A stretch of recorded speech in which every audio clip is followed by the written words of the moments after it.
Opebe opebe marine, opebe wakome nyinge. Mazon opebe opebe marine, opebe wakome nyinge. Ibaba ibisie basobe rokamuna, opebe wakabe bisie o.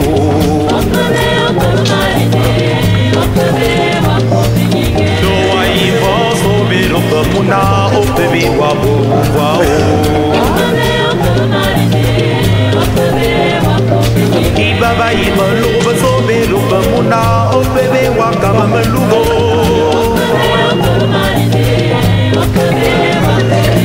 Doa ibo babo sobe rokamuna, opebe wakaba malugo.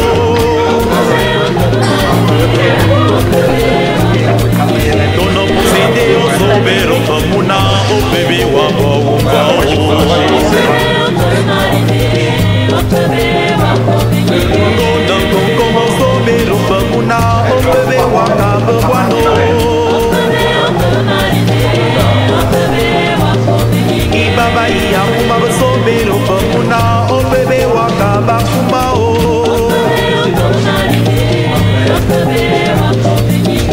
Chers frères et sœurs en Christ, si vous voulez avoir une place dans le peuple Marie à qui est le reçu du chapelet, priez sans cesse. Par l'intercession de la Sainte Vierge Marie, nous pouvons tout avoir. Opebe opebe marine, opebe wakome nyinge. Mazon opebe opebe marine, opebe wakome nyinge.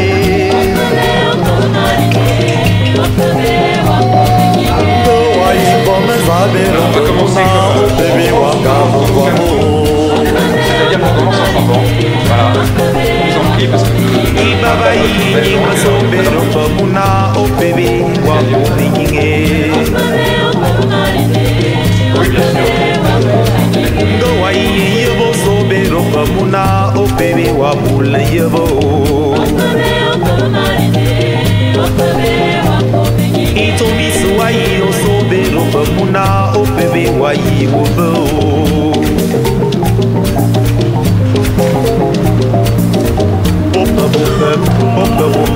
Opebe wabu.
Le baptême.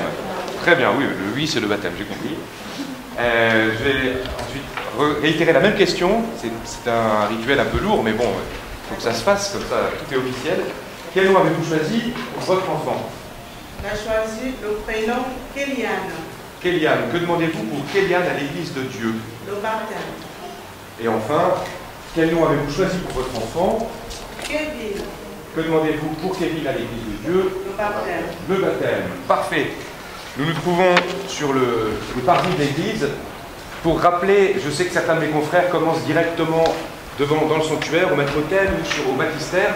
Pour ma part, je préfère cette coutume qui est une coutume ancestrale, le saviez-vous. Au début de l'histoire de l'église, nos premiers devanciers étaient sous une période de persécution et ne pouvaient pas célébrer en public les sacrements. Alors ils le faisaient dans des maisons particulières, des maisons patriciennes, un peu grandes quand même, pour accueillir une foule de plus en plus nombreuse. Et pendant qu'ils étaient préparés au baptême, les adultes, qu'on appelait les catéchumènes, comme vous le savez sans doute, participaient de dimanche en dimanche à la messe, mais uniquement à la première partie. L'assemblée des baptisés était dans la maison, on ouvrait les portes comme ici, et sur le parvis se trouvaient tous ceux qui aspiraient au baptême. Une fois que les lectures bibliques avaient été faites, une fois que l'homélie avait été prononcée, le sermon, on leur demandait de bien retourner chez eux, on fermait les portes, et seuls restaient les baptisés pour la deuxième partie de la messe, c'est-à-dire pour la liturgie eucharistique, avec le pain et le vin dans lequel Jésus, l'israélisation, descend. Pourquoi? Parce qu'il n'était pas encore prêt, n'ayant pas reçu la foi par le baptême, il n'était pas encore prêt à comprendre ce qui se passait, c'est mystérieux, que Dieu, le Fils de Dieu descend dans un peu de pain, un peu de vin, c'est tout un révoltant pour l'intelligence. Voilà. Et puis, comme ça, de dimanche en dimanche, jusqu'au jour où, le jour béni de leur baptême, après avoir stationné ici, comme d'habitude, pendant les lectures bibliques et l'homélie, ils entraient au fond de la maison, on les y baptisait, et ensuite ils rejoignaient immédiatement les baptisés pour pouvoir participer à la messe, recevoir la communion et même le sacrement de confirmation. Voilà. L'Église est bonne mère, donc elle n'impose pas à vos trois jeunes enfants des longs mois de préparation au baptême. On écoute tout ça, et ce qu'on va leur montrer, voilà, tout le monde, et ce qui normalement se fait lorsqu'on se prépare au baptême. Tout l'enseignement qu'on aurait dû leur fournir avant le baptême, ils sont encore trop jeunes pour recevoir, c'est à charge à vous les parents, parrains et marraines, de les y aider une fois qu'ils auront l'âge de raison. Je crois que Raphaël est en très bonne voie. Voilà. Vous demandez le baptême pour vos enfants, vous devrez les éduquer dans la foi, leur apprendre à garder les commandements pour qu'ils aiment Dieu et leur prochain comme le Christ nous l'a enseigné. Êtes-vous conscient de cela? Et vous qui avez accepté d'être les parrains et marraines de ces enfants, comme vous savez, vous devrez aider les parents à exercer leurs responsabilités. Avant que je ne vous pose la question fatidique, pour savoir si vous êtes d'accord ou pas, mais votre présence en témoigne, mais bon quand même, c'est le rythme qui le savent encore, je me permets de vous préciser une chose. Le statut de parrain, marraine, a été choisi évidemment parce qu'il y a une tendresse, une proximité du sang, une proximité amicale avec les parents, mais c'est pas d'abord ça qu'il faut appeler. Vous allez découvrir le cadeau, je suis sûr, et les enfants seront ravis, bon. Mais c'est pas d'abord ça, vous savez, la charge de parrain marraine. C'est d'abord une charge spirituelle. Et c'est pour ça qu'on choisit d'ailleurs un homme et une femme. Comme s'il y avait un nouvel enfantement, non pas charnel, mais dans l'ordre de la vie spirituelle. Et dans un instant, je vais signer les enfants pour la première fois au nom de l'Église, ensuite les parents, et puis vous allez le faire à votre tour. C'est tout de même assez bizarre qu'on accueille des enfants avec un signe qui normalement devrait nous glacer d'effroi. Parce que la croix, on a l'habitude maintenant de la porter en sautoir, vous savez, en pendentif, magnifique, toute dorée, elle est à tous nos carrefours, on se signe sur les terrains de foot et autres lieux sportifs, bon d'accord, mais en réalité, c'est un peu comme la guillotine, c'est comme la chaise électrique. C'est l'instrument le pire que l'Empire romain, qui pourtant se targuait d'être juste, avait inventé pour faire mourir les condamnés à mort. Qu'on condamne à mort, pourquoi pas des malfrats? Ça reste à discuter. Mais qu'on les laisse mourir d'une manière aussi odieuse, il fallait des heures avant que la personne ne meure d'étouffement.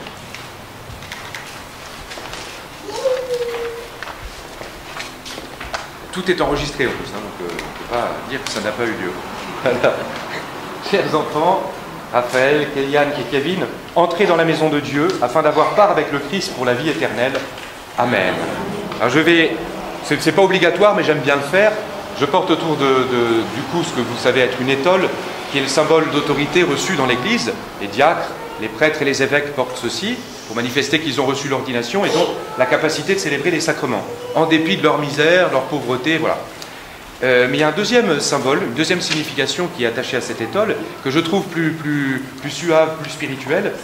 Jésus se compare dans l'Évangile au bon pasteur, celui qui va chercher la petite brebis errante, qui est allé faire l'idiote, quoi, qui est fatigué, qui n'est même plus capable de marcher. Il la charge sur ses épaules, laissant le reste du troupeau vaquer, parce qu'il est suffisamment mûr, et il le ramène dans le sein du troupeau. Et bien c'est ce que je vais faire avec ces enfants. Alors, il ne conviendrait pas que je les hisse sur mes épaules, c'est quand même pas très, c'est un peu déplacé, mais de manière symbolique, c'est une brebis que j'ai autour du cou, et voilà ces trois petites brebis que je vais, avec joie, emmener à l'intérieur du troupeau, plutôt à l'intérieur du bercail, vers les eaux revigorantes du baptême. Hop, on y va. Et on peut y aller en chantant.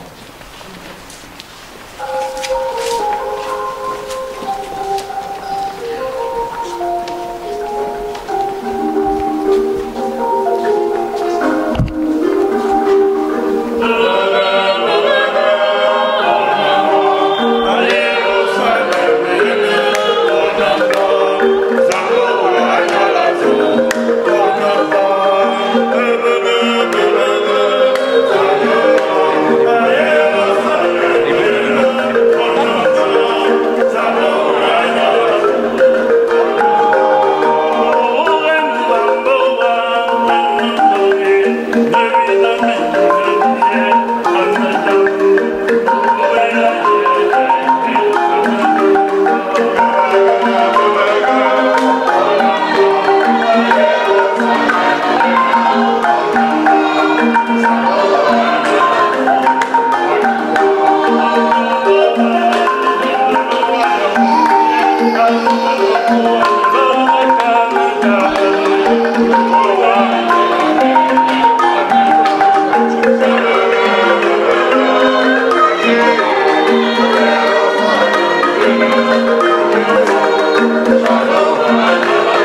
Vierge Marie, d'intercéder pour nous auprès de ton Fils, notre Seigneur et Sauveur Jésus-Christ. Ainsi soit-il.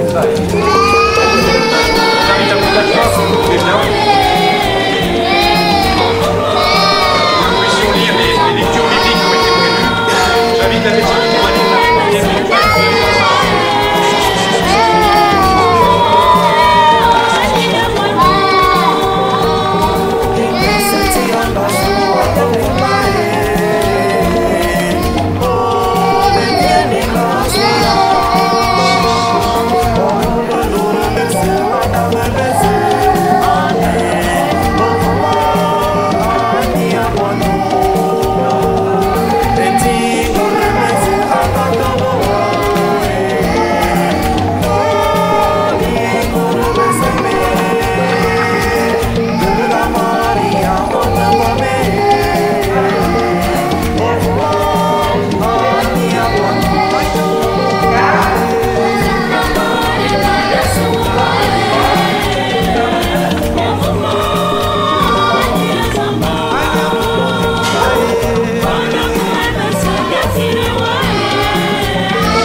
Voilà, vient le moment des rites préliminaires au baptême, avec cette prière d'exorcisme et de délivrance. Non pas que ces enfants doivent faire l'objet du grand exorcisme, vous savez, celui dont on a des représentations cinématographiques toutes plus délirantes les unes que les autres, mais qui néanmoins évoque un sujet grave et effectif.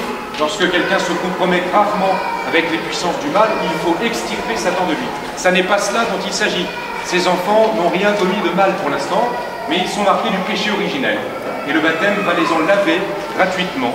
Alors je vais prononcer, en demandant au Père de bien vouloir éloigner Satan et ses forces, la prière d'exorcisme et de délivrance. Père Tout-Puissant, tu as envoyé ton Fils unique dans le monde pour délivrer l'homme esclave du péché et lui rendre la liberté propre à tes fils.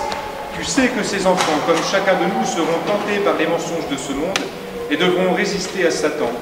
Nous t'en prions humblement, par la passion de ton Fils et sa résurrection, arrache-les au pouvoir des ténèbres, donne-leur la force du Christ et garde-les tout au long de leur vie par Jésus le Christ notre Seigneur. Amen. Amen.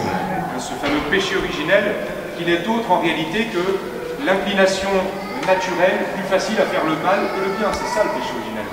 C'est ce qu'on appelle la concupiscence, qui n'est pas seulement, qui ne regarde pas seulement le domaine de la sexualité, qui est bien plus large, la convoitise dans toutes ses dimensions. Il faut que le Seigneur nous détorde, nous désincurve et nous oriente vers le bien. C'est ce que fait le baptême. Donc rendons grâce à Dieu pour cela. Je vais prendre l'huile, la première huile du baptême, l'huile des catéchumènes, qui est un dérivé de cette huile dont on se servait dans l'Empire romain. Vous savez, dans l'Empire romain et en Grèce, était pratiqué un sport qui attirait des dizaines de milliers de spectateurs, tous plus galvanisés les uns que les autres, la lutte gréco-romaine. Et pour lutter ainsi, les deux hommes se faisaient face, ils étaient nus, et ils étaient revêtus des pieds à la tête d'une huile très grasse et qui sentait très fort. Elle sentait très fort sans doute pour couvrir l'odeur de la sueur du vêtement, pour galvaniser, pour elle était très grasse cette huile, afin que l'adversaire ne puisse pas avoir facilement prise sur le combattant. Vous voyez, c'est exactement ce que le baptême produit. Non pas qu'il shoote le baptisé, non, voilà, il ne couvre pas non plus le serait, mais en revanche, il nous permet d'échapper plus facilement aux tentations, en fait, d'échapper aux griffes de l'ennemi. Je vais revêtir le cœur de ces deux enfants de cette huile, afin que leur cœur, qui par le baptême va être orienté vers Dieu, vers le bien, vers leur prochain, ne soit pas, comme par les griffes de l'ennemi, vous voyez, capté et ramené à l'égocentrisme. Alors, si vous voulez bien approcher les trois bouts de chou, que je puisse permettre cette huile du salut.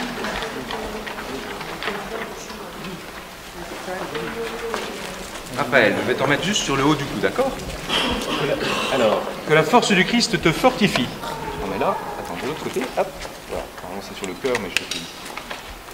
Lui qui est le Sauveur, qu'elle t'imprègne comme cette huile du salut dont je te marque dans le Christ, notre Seigneur, lui qui vit pour les siècles des siècles. Amen. Kéliane, que la force du Christ te fortifie. Lui qui est le Sauveur, qu'elle t'imprègne comme cette huile du salut dont je te marque dans le Christ, notre Seigneur, lui qui vit pour les siècles des siècles. Amen. J'ai pas beaucoup d'huile. Voilà. Kevin, alors mon bonhomme, regarde, un petit peu d'huile, ça va faire du bien. Hop. Kevin, que la force du Christ te fortifie, lui qui est le Sauveur, qu'elle t'imprègne comme cette huile du salut dont je te marque dans le Christ, notre Seigneur, lui qui vit pour les siècles des siècles. Amen. Et puis je fais ce geste que Jésus à plusieurs reprises commet encore et toujours. Hein. Il met la main sur celui qu'il veut sauver pour montrer la tendresse de Dieu. Dieu qui a façonné Adam et Ève avec sa main, tout ça est éminemment symbolique, mais c'est très beau. C'est des cinq sens, le toucher est le sens de la tendresse. Quand on aime un enfant, chère maman, eh bien, on n'a pas besoin de lui parler en fait. On le tient dans ses bras. Quand on aime son chéri, sa chérie, bah, on n'a pas besoin de se parler. On s'étreint, voilà. Et quand on est malheureusement au chevet de quelqu'un qui n'a plus l'usage de sa conscience, qui est dans un état végétatif, notre présence par le toucher est éminemment importante. Hein, c'est l'aumônier des hôpitaux qui vous parle. Voilà, que la force du Christ vous fortifie, lui qui est le Sauveur et qui vit pour les siècles des siècles. Amen. Et voilà. Je vais maintenant accomplir un autre geste que le Christ aimait accomplir, en prononçant cette parole que vous connaissez, même si comme moi vous n'avez pas du tout la maîtrise de la langue araméenne, qui était la langue usuelle de Jésus. Vous connaissez au moins ce terme Ephphatha, c'est-à-dire ouvre-toi, pour rendre l'ouïe, pour rendre la vue, pour rendre la parole, Jésus prenait un peu de sa salive, il mélangeait avec la terre du sol, il appliquait sur le lieu à soigner. Alors je ne suis pas Jésus, il n'y a pas de terre, donc je ne vais pas faire cette espèce d'onguent de gadou sur les contrassures. Je vais juste avec mon doigt reprendre ce geste-là et ouvrir les oreilles et la bouche pour manifester que le baptême va rendre les enfants là capables d'entendre la parole de Dieu, sa signification profonde, et de témoigner des beautés du fait d'être chrétien. Ephphatha, c'est-à-dire ouvre-toi. Le Seigneur Jésus a fait entendre les sourds et parler les muets, qu'il te donne d'écouter sa parole et de proclamer la foi pour la louange et la gloire de Dieu le Père. Amen. Amen. Ephphatha, c'est-à-dire ouvre-toi. Ephphatha, c'est-à-dire ouvre-toi. Alors la bouche est bien ouverte, ça fonctionne. Il vous donne d'écouter sa parole et de proclamer la foi pour la louange et la gloire de Dieu le Père. Amen. On approche enfin du sommet de cette célébration avec la bénédiction de l'eau baptismale.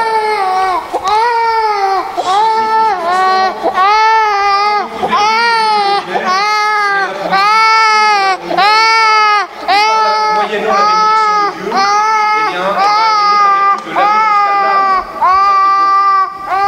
Dieu, dans la puissance invisible, afin que tout homme qui sera baptisé, enseveli dans la mort avec le Christ, ressuscite avec lui pour la vie, car il est vivant pour les siècles des siècles. Amen. Ça y est, le baptistère est paré. Il nous faut maintenant quand même être sûr que ces enfants, c'est les parents, parrains et marraines qui s'en portent garant, renoncent au mal, à Satan et à toutes ces conséquences, et acquiescent, confessent la Trinité sainte et tout ce qui s'ensuit, les mystères de notre belle foi, auxquels ils doivent introduire les choses qui vont grandir aussi intellectuellement. Voilà. Nous interrogeons les parents parrains et marraines, renoncez-vous à Satan? Renoncez-vous à toutes ses œuvres? Renoncez-vous à toutes ses séductions? Puis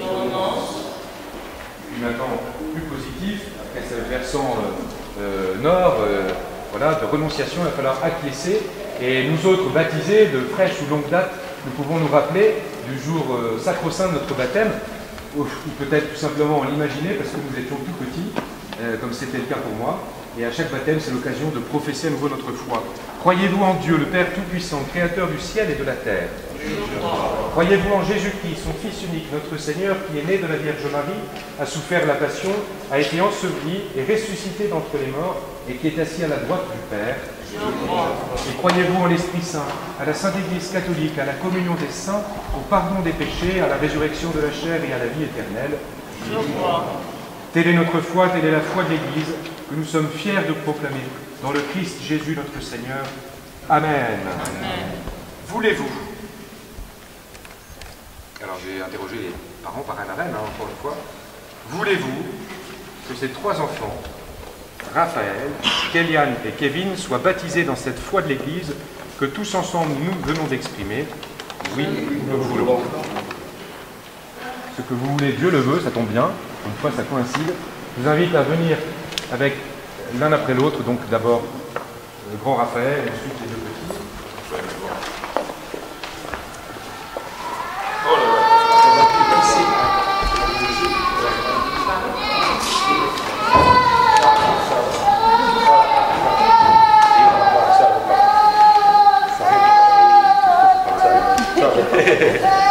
Alors, regarde ce qu'on va faire.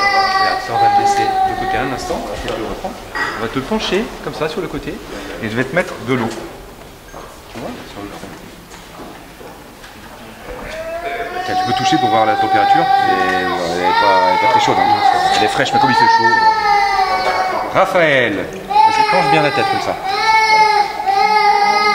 Raphaël, je te baptise au nom du Père. C'est bien. Et du Fils. Et du Saint-Esprit. Amen. Super.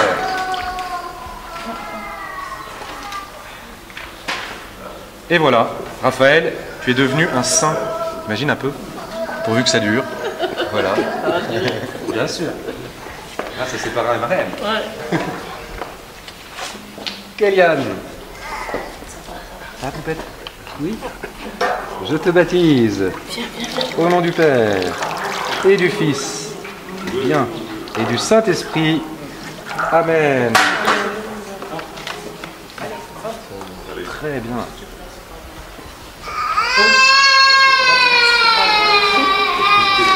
Et puis enfin...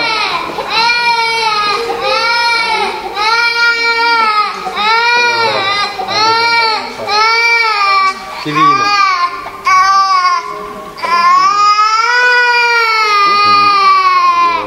Allez Kevin, attention.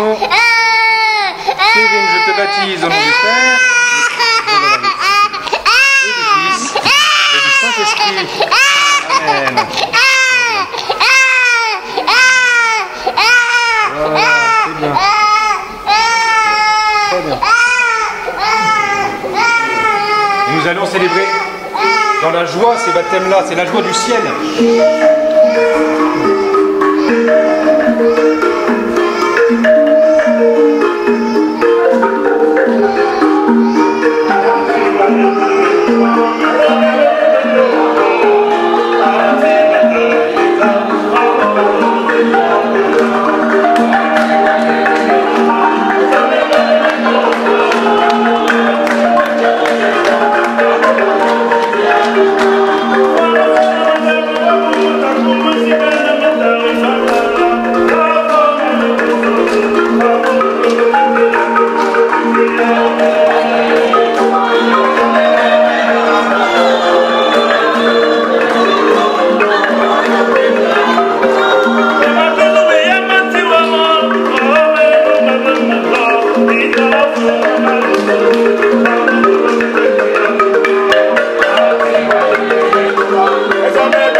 J'ai entendu la joie des saints africains au ciel.